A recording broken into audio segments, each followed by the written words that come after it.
Hello, welcome to episode number 2 of our Harley FXRT engine rebuild. Last time, if you remember, we didn't do our homework and weren't able to get the oil pump off because of this small snap ring or circlip that was on the end of this shaft for the drive gear. So I couldn't film that because it took 3 hands to do that. So we finally got that off and this is ready to come apart. We also were talking about building a tool called a torque plate to examine the cylinders with. We made a little progress on that. We've got the pieces sawed in half and some holes drilled so that the cylinders will fit into them.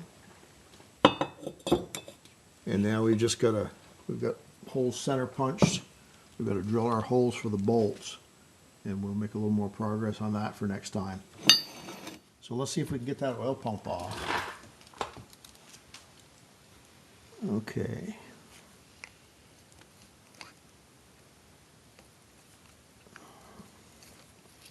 Still is not going to be easy, but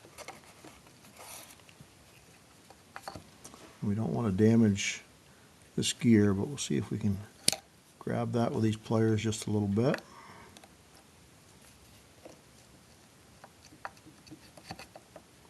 Okay.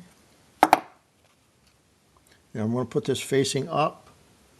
When this goes back together, these need to be in exactly the same spot they came out of because they've worn into position. And there's a little woodruff key on that shaft. Try to get that out without losing it.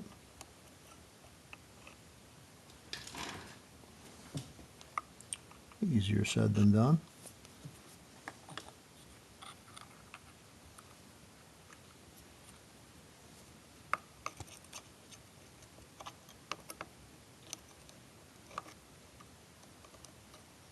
Okay, very tiny. We'll put that with that gear. Let's see if that lets us off of there.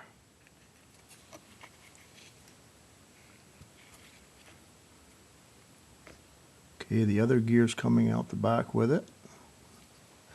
Okay, so we've got our main oil pump with the 2 idler gears. I'll lay that right down face up. We're going to take this gear off the shaft. Put that right there. We've got another little key that we don't want to lose right here. Okay, so there's that until we have time to examine that and take any measurements to see if it's all good to go. So now we're going to want to get these tappet blocks and lifters out. So let's see if we can get this oil pressure switch out of the way. Some models that's actually screwed into the oil pump. This one it's screwed into the motor casing right here. So let's see how tight it is.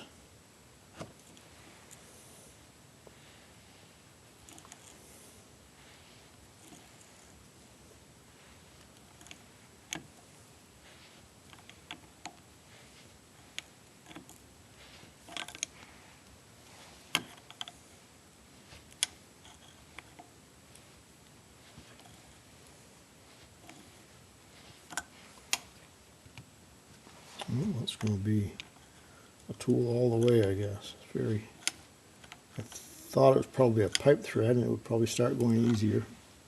I guess it will.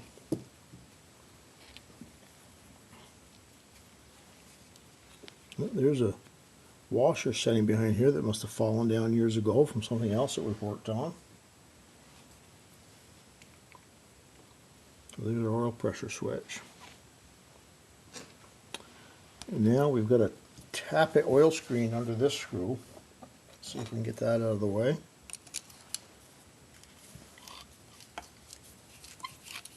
These have to be taken apart every so many miles and cleaned anyway.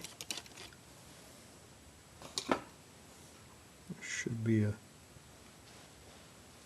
spring under that.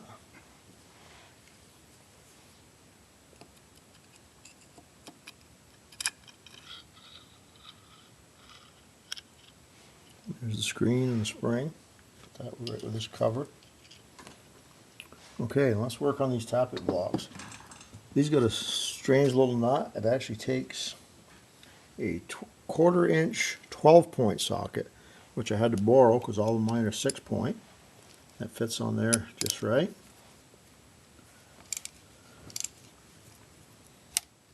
Get those loose.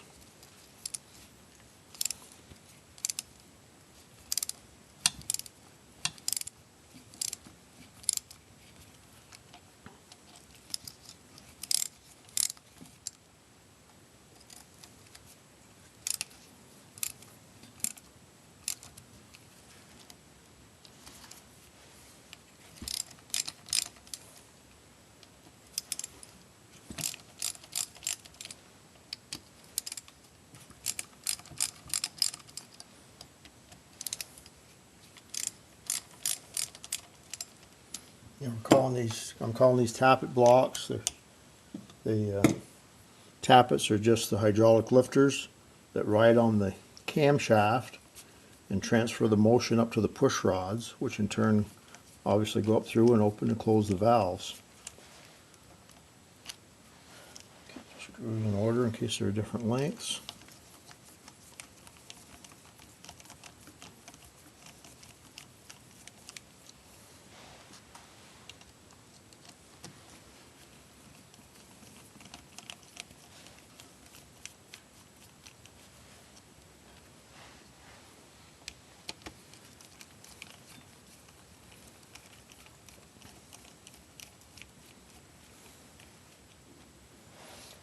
Okay, if we just, let's see if we can knock that loose.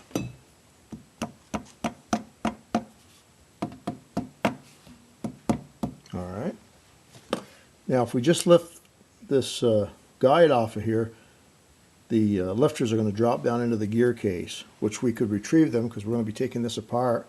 But we want to keep everything in order and where it goes, so we'll try to get them out together. See if I got a couple of magnets here. I did have earlier. Let's see where they went. I'm going to try to hold these actual lifters with these magnets so they don't drop down in, and see if they'll lift along with the lifter guide or lifter block. And there they are.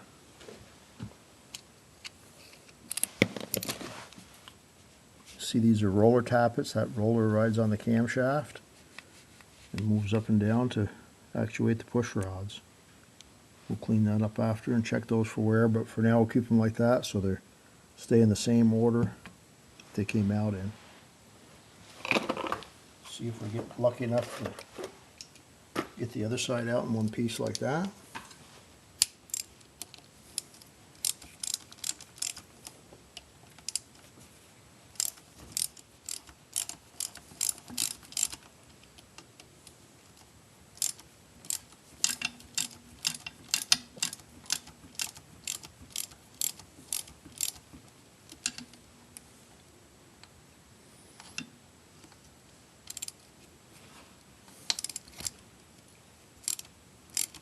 Those haven't been moved in a day or two, I would say, since 1985 probably.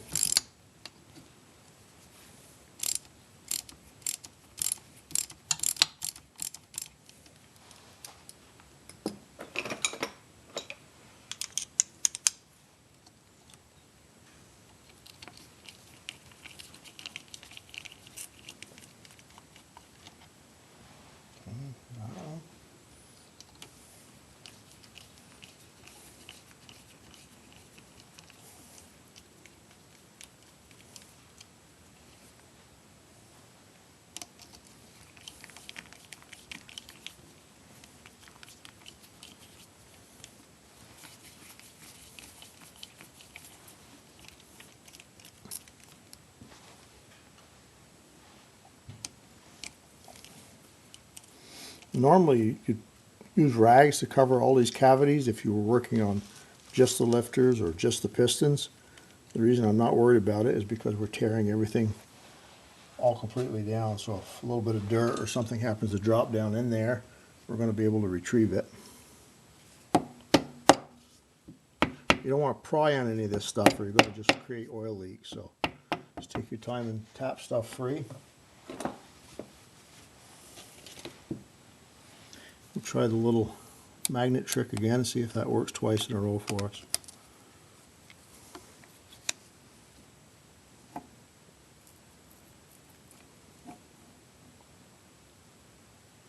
All right, there we go. So there's the 2 lifter blocks with the 4 hydraulic lifters. And maybe we can peek down in here and then you can see the camshaft that's going to spin and make those operate. I don't know if I can turn the motor a little bit so you can see that cam turn without damaging anything.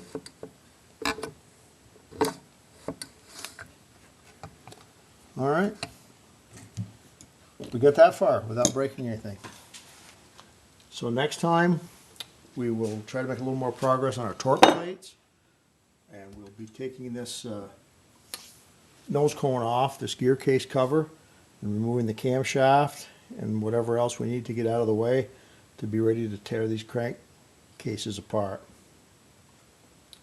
So, if you enjoy following along with this story, give us a thumbs up, maybe consider subscribing. Any questions, comments, advice, or complaints, we'd be glad to hear. And until next time, take care, God bless, happy trails.